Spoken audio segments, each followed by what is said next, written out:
Have you read the Quran, Zechariah, or? Not like the whole thing, like cover to cover. Okay, okay, but like you've read some parts of it. Okay. Have you heard of the Injil? Yeah, that's the. I believe that's the book that was given to Jesus. Yeah. The book given to Jesus, and of course the book that was given to Muhammad was the Quran, right?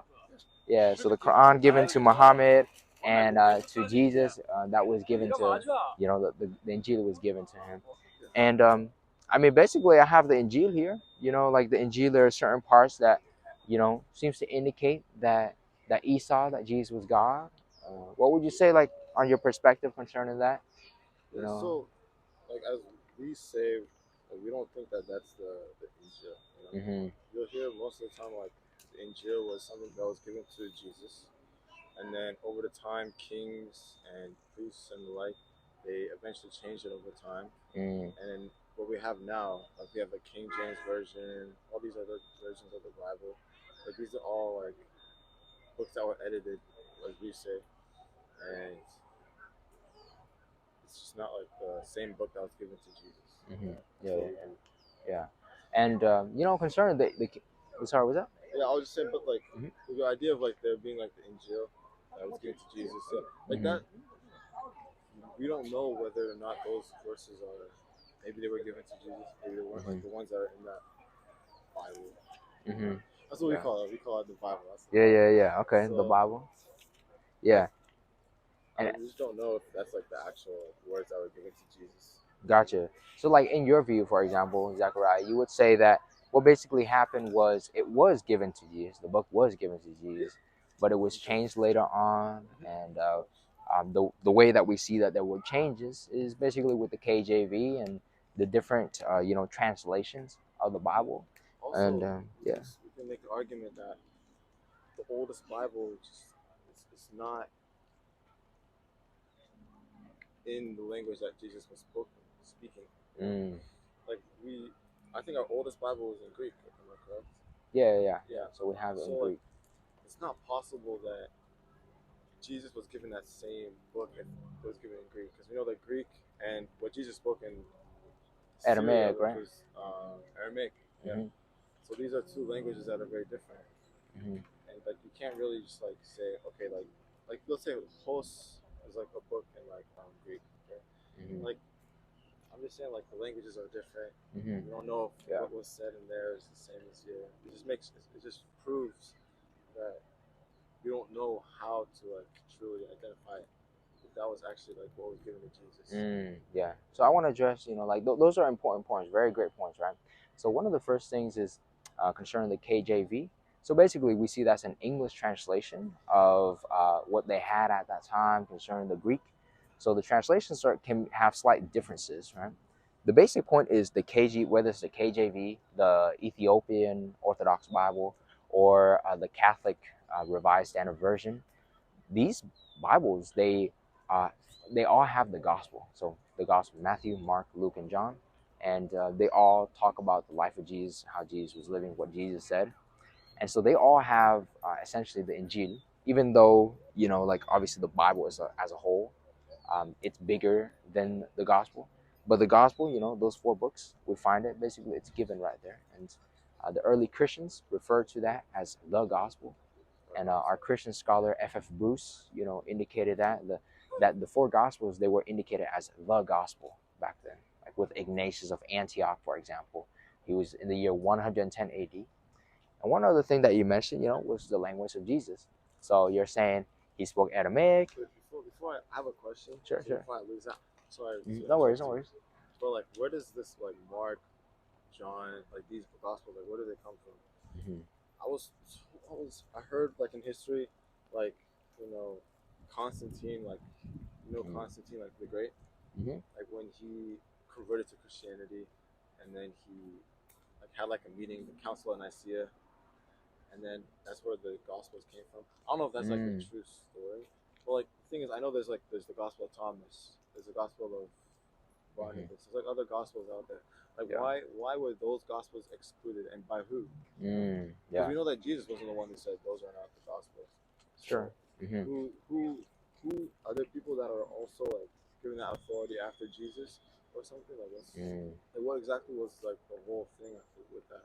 Yeah, yeah, I got you, Zechariah. So with the Gospel of Thomas, Gospel of Barnabas, Barnabas was in the medieval times. So they already had the full canon of the Bible by the times of the medieval. But at least concerning that, right? So the Gospel of Barnabas, that was in the medieval times.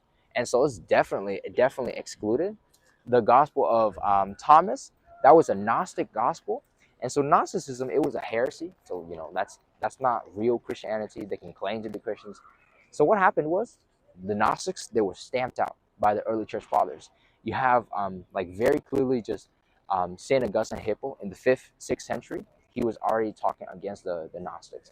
So they were out, the window because they could not trace their succession back to the time of Jesus.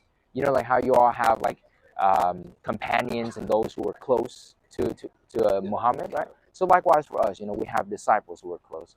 And so these disciples who were close, they were like, no, Gnosticism out. So Thomas, the Gospel of Thomas, the Gospel of Mary, that's not a thing. That's not the truth. So like they're stamped out. But what you do have unanimously among the early church fathers, I'm talking about Athanasius, I'm talking about Ignatius of Antioch. Nobody will go against the Gospel of Matthew, Mark, Luke, and John, right? And so those are some key points. And so unless you have something further, I would like to return to that point that you were mentioning, right? So like the language of Jesus, right? So your point, he said he spoke in Aramaic, and yet, our earliest manuscripts, they were in Greek. So like what gives? Okay. So basically, we know that in Jerusalem at that time, they had multiple languages actually. So they had Aramaic, they had Latin, they had Hebrew. Jesus would have most likely known Hebrew. They had Greek, and so and we know this indicated because of the way that the disciples of Jesus were speaking. So like Paul, Mark, Matthew, Luke, John, they were speaking with Greek words, and yet we saw in the gospel actually that Jesus spoke Aramaic. So like he says talitakum, or he says Cephas. These are all like Aramaic words. And so here's the curious thing, right? So like Muslims know what language Jesus spoke because, ironically, because of our data from the current Injil that we have. And so for me, here's where it gets curious. Like if we get our info about Jesus, like how Jesus prayed, like the fact that Jesus fasted, the fact that Jesus like spoke Aramaic, if we know all this information, we can ask, how do we know? Because the Quran doesn't say that Jesus spoke Aramaic. Like us Muslims, us Christians, we know that because of what the Injil ironically told us, right? And so like Cephas, once again, Cephas, Talitakum, etc. And then of course historians, they study the Gospels, and they're like, okay, yeah, so Jesus spoke Aramaic. Um, so yeah, like those are some points. I don't know. What do you reckon? Well, it's cool. It's just like Yeah. like for us, our Quran is like memorized, and that's how like it's been like preserved. You Mm-hmm. know, memorized. There's also like many ancient manuscripts out there Mm-hmm. that date back to the prophet's time, and they read the exact same way.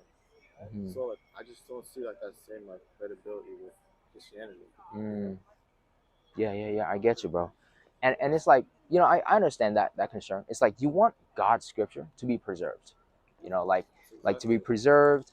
And for us Christians, like we don't have a problem if, for example, in one manuscript of the Bible, it says it has the word is, but then in another manuscript it doesn't have the word is, etc. Right? So like for even there's this atheistic scholar. I'm gonna show you this verse in the meanwhile, but there's this atheist scholar named Bart Ehrman.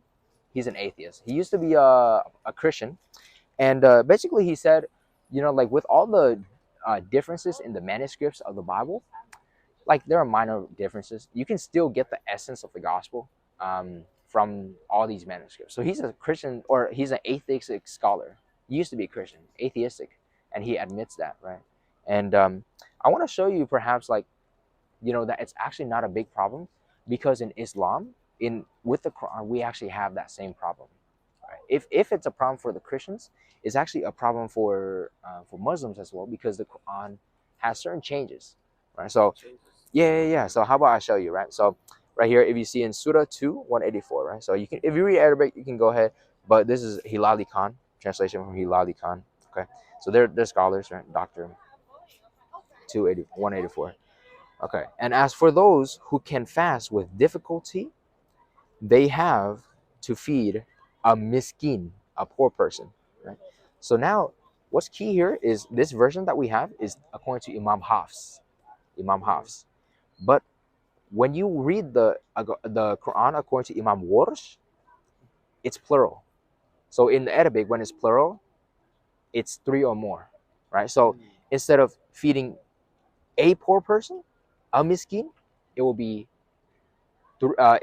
feed poor people, not a poor person, right? I So mean, either way, it says for every day, so uh-huh. like it could be. Or I mean that's in the bracket. It's not in the Arabic, right? So it's not what Allah actually revealed. I mean, like the way I see it is more like, so Mm-hmm. Arabic is like very like, Mm-hmm.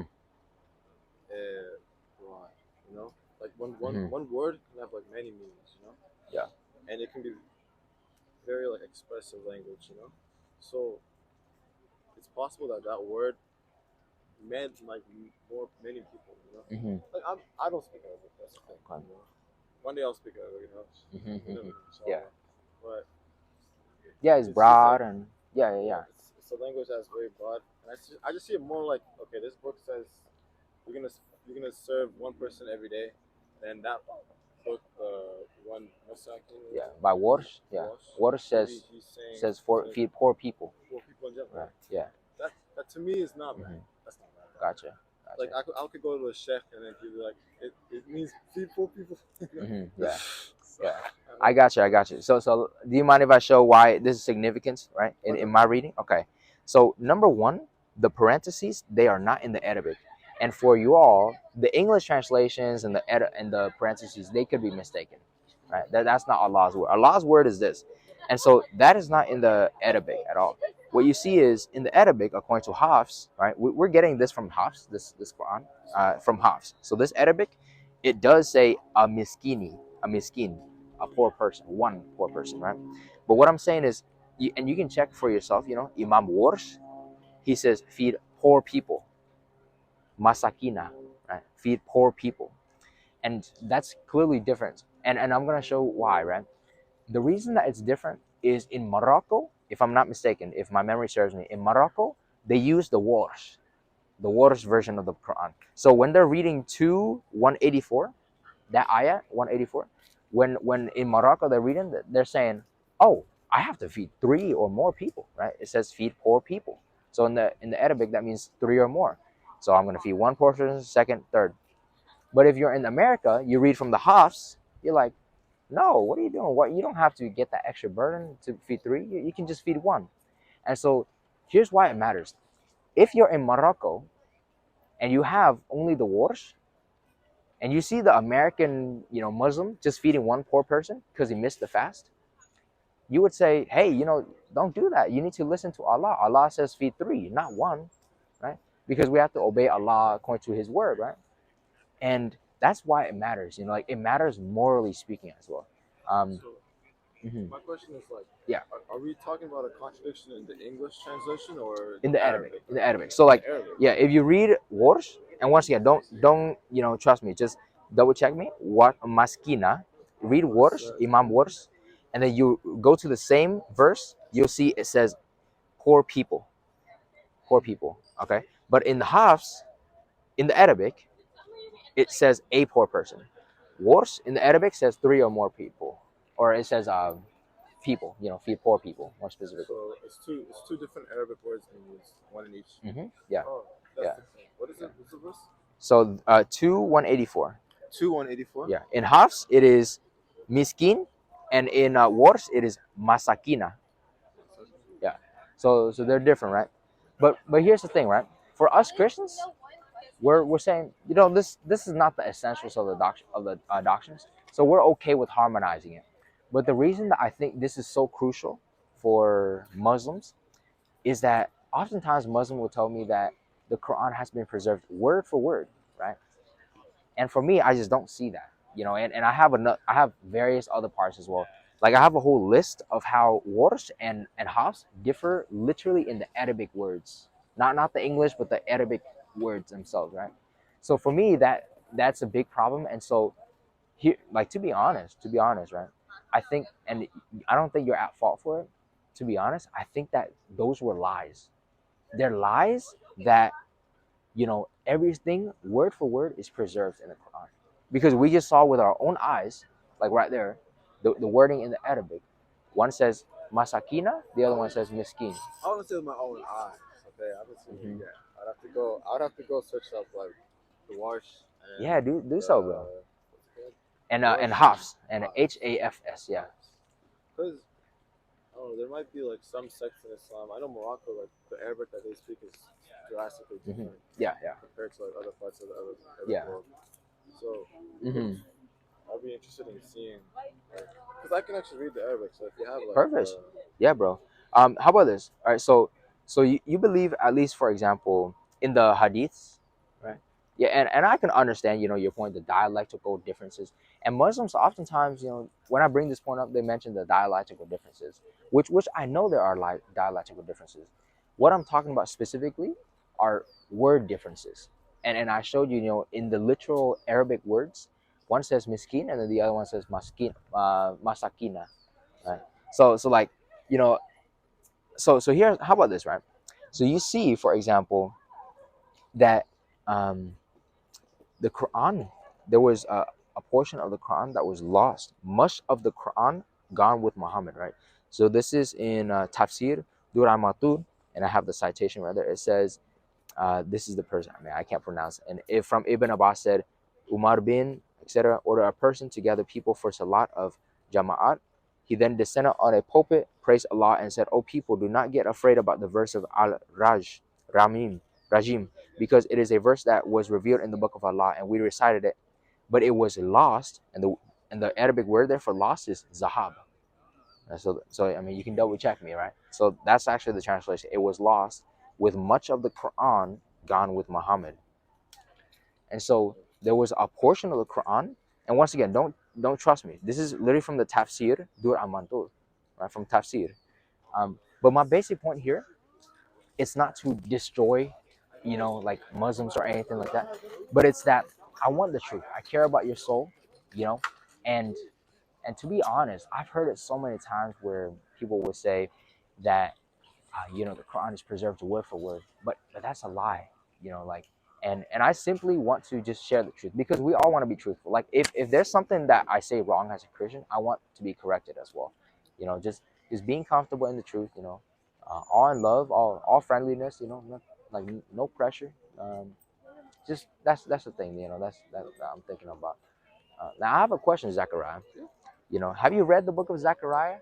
In the Bible, the prophet. I know those are. Yeah, bro, dude. How did you get that name? How did you get that name? Like, Oh man. yeah. I just have to ask my parents. I haven't asked. Were they like? Are they half Muslim, half Christian, or No, they're both Muslim. they're both Muslims? The prophet Zechariah is also in the In the Quran, yeah, yeah. And you know what's cool about Zechariah? He actually prophesies about God, like being crucified, like being pierced. And of course, for us Christians, we say that Jesus is God and Jesus was crucified, right? Because He loves us, we die, or we sin, and the wages of sin is death. And like Jesus, is like, all right, let me die for you because I love you and I want you to go to heaven with me, and this is your atonement. You know, because we cannot save ourselves. Like, no matter how much good works we can do, we cannot save ourselves. So Jesus is like, all right, let me do this, and we see it all the way from the prophet Zechariah. Watch this. So Zechariah 12:10, yeah. So this is God speaking, right? In the context, this is God. God saying, and I will pour out on the house of David and the inhabitants of Jerusalem a spirit of grace and pleas for mercy, so that when they look on me, on him whom they have pierced. Isn't that cool? So like God, yeah, God is like saying he's gonna be pierced. And I watch this. They shall mourn for him as one mourns for an only child, and weep bitterly over him as one weeps over a firstborn. So it's like, yeah, man. Like, and of course we say that Jesus is the firstborn, like as in he's the son of God. He's the son of the Father, more specifically, right? But yeah, like God is like saying, I'm gonna be pierced, and the children of the house of Israel, they're gonna look on me, and they're gonna mourn, And of course, like that prophecy is fulfilled. Jesus appears, bro. Yeah, I really invite you, to read the Injil. Um, why Yeah, not, but bro? man, I remember when I was like doing something like this with my brother, but it was actually the flip side. We were Okay. doing it for Islam. Yeah, yeah, yeah, yeah. You know? So when we were doing this, we were like, dude, what if we like learned about the Injil, not like the Yeah, Bible, yeah, just like yeah, yeah, read yeah. it, and then so you can just spit it out, like the Yeah. verses, because Yeah, a bro. guy named Dr. Zakir, man. Yeah, yeah, yeah. Yeah, Okay. Yeah, yeah. yeah, bro. On That's the YouTube, guy, right? bro. Yeah, On YouTube. Yeah, that guy's a G, bro. yeah. Yeah. That I guy, love it. I Yeah, don't bro. know, he's got a big brain knowing all those Big brain, man. Yeah. Yeah, I mean, it's quite something. It's a gift, and it's a gift. It's a yeah, gift. for I sure. believe from God ultimately, and I'm getting through the Quran as well. Like I know various parts, and I'm trying to finish it. I should finish it soon. I'm thinking this year or next year I should finish it. So just getting through with it, being open minded, but like reasoning still, like reason throughout. Like I reason with the God, with the Bible as well. I reason with the Quran. Like see, okay, like God revealed the truth to me, and yeah, we can't go wrong with the truth. Of course, bro. Like, Can't go wrong. truth is there, embrace it. Yeah. And one thing, it seems to me like you would say, for example, our Bible is not the Injil, right? Yeah, Because it was so changed and all. the common conception is Okay, with yeah, scholars. yeah. Because a lot of people say like it was changed, essentially, right? But here's one thing that I would like to suggest. That I basically see like it seems to like go against that common saying that the Injil was changed, because you and I, we would say that the Injil was God's word, right? Like God revealed that to Esau, and so it's God's word. And so that's important because basically the Quran promises to preserve the Injil, right? So like in Surah 10:64, it says, "No change can there be in the words of Allah. This is indeed the supreme success." So one cannot change the words of Allah. So that means like one cannot change the words of the Quran, of course, right? But also the Torah, the Zabur of Dawood, and of course, lastly, the Injil. But if like one cannot change it, then the question is like, where is it now? If the current Christians don't have it, right? So do you see where like I'm trying to get at? Like, um, I don't know if that was specifically for the Bible. mm, yeah. I How would about I say, show you context? yeah, Yeah, context of it. gotcha, bro. Yeah. So that was 1064, right? So that was 1064. Hold on, I always go back to. Man, I love the small Bible or small Quran like this, but sometimes you flip the pages and it's like it's just going all over the place. The papers are like thin, right? Yeah, yeah, real thin. But I like this because there's the English and the Arabic as well. So 64, right? There's no change in the words of Allah. So context, right? So what is the context? What you go a few verses after that, 1094.